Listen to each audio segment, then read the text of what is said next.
With Soma কিচেনে আপনাদের সবাইকে আরও একবার আন্তরিক অভিনন্দন জানাচ্ছি। আজকে রেসিপি হচ্ছে ব্রেকফাস্ট রেসিপিটা শুরু করছি। এখানে আমি আটা নিয়ে নিয়েছি। আটা আমি আগের থেকে মেখে রেখেছিলাম 10-15 মিনিট আগে। এই আটাটাকে আমি একটু আটা লাগিয়ে শুকনো আটা লাগিয়ে বেলে নিচ্ছি। এই রেসিপিটা বন্ধুরা খুব পুষ্টিকর হয় এবং বিশেষ করে বাচ্চাদের জন্য খুবই ভালো। এটা বানিয়ে একবার দেখতে পারেন, বাচ্চাদের খুব ভালো লাগবে। এখানে আমি বেলে নিয়েছি। এর মধ্যে আমি এখানে গুড় দিয়ে দেব। গুড়টা আমি এখানে মেল্ট করে নিয়েছি। মেল্ট করে ফ্রিজে আমি স্টোর করে রেখে দিয়েছি। আপনারা চাইলে যদি ডেলা গুড় থাকে তাহলে ওটাকে পাউডার করতেও পারেন বা এরকম মেল্ট করেও ফ্রিজে স্টোর করে রাখতে পারেন। একটুখানি ভাজা তিল, সাদা তিল আমি এখানে ছড়িয়ে। এখানে আমি কিছু ড্রাই ফ্রুটস, যেমন এখানে কাজু আছে, আমন্ড আছে, এখানে আমি গ্রেট করে নিচ্ছি। এখানে তো গোটা গোটা দেওয়া যাবে না, তাহলে বেলা যাবে না।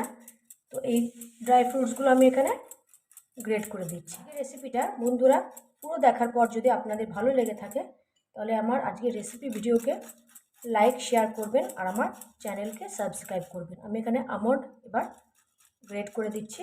হালকা উপর দিয়ে একটুখানি আটা দিয়ে হালকা প্রেস করে দেবো যাতে এটা ড্রাই ফ্রুটসগুলো সব এখানে আটার রুটির মধ্যে লেগে যায়। এটা আমি এবার ফোল্ড করছি।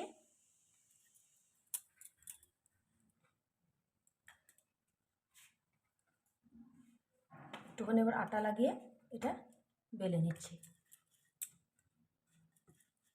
বেলা হয়ে গেছে, এবার আমি এটা তাওয়ার মধ্যে দিয়ে দেবো। দিয়েছি।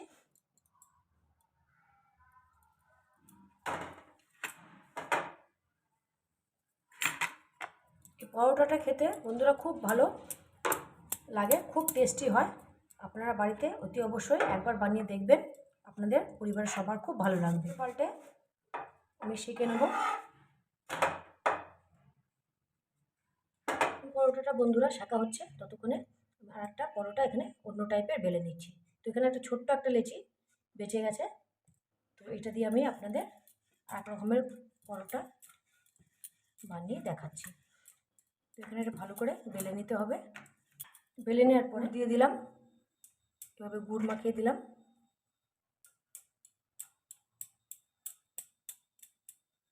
আপনারা চাইলে সব ড্রাই ফ্রুটসগুলো একসাথে মিক্সির মধ্যেও গুঁড়ো করে রেখে দিতে পারেন স্টোর করে। যখনই পরোটা বানাবেন সেই গুঁড়োটা এভাবে উপর দিয়ে ছড়িয়ে ইউজ করতে পারেন। তো এখানে আমি একটুখানি সাদা তেল উপর দিয়ে দিচ্ছি। এটা আমি একটু লাচ্ছা পরোটা টাইপের বানাবো, তো সেই জন্য সাদা তেলটা একটুখানি দিয়ে দিচ্ছি, বেশি না, ছিটে ফোটা।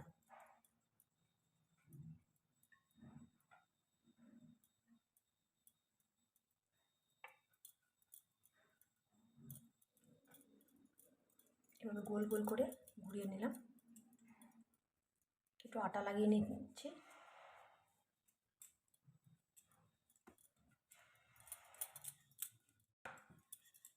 এর উপর দিয়ে একটুখানি তেল ছড়িয়ে দিচ্ছি, তাতে দেখতে ভালো লাগবে।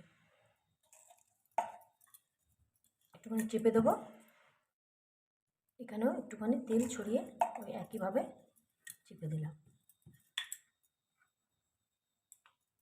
যতটা ঝরার বন্ধুরা ঝরে যাবে, কোনো ব্যাপার না, যতটা লাগার ঠিক লেগে থাকবে।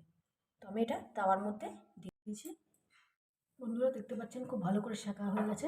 এবার আমি দুটো পরোটা একসাথে করে এবার ভেজে নেবো। সাদা তেলের বদলে এখানে ঘি দিয়েও ভাজতে পারেন, ঘি দিয়ে ভাজলে খুব ভালো লাগবে। তো আমার এখানে সাদা তেলটা খুব ভালো লাগে, ঘিটা একটু কম ভালো লাগে, সেই জন্য আমি সাদা তেল দিয়ে এখানে ভাজছি। বন্ধুরা আজকের রেসিপি যদি আপনাদের ভালো লেগে থাকে তাহলে আমার আজকের রেসিপি ভিডিওকে লাইক শেয়ার করবেন, আমার চ্যানেলকে সাবস্ক্রাইব করবেন। তো আমি এখানে ভেজে নিয়ে আপনাদের দেখাচ্ছি। ভাজা হয়ে গেছে, দেখুন বন্ধুরা কি সুন্দর লাগছে দেখতে।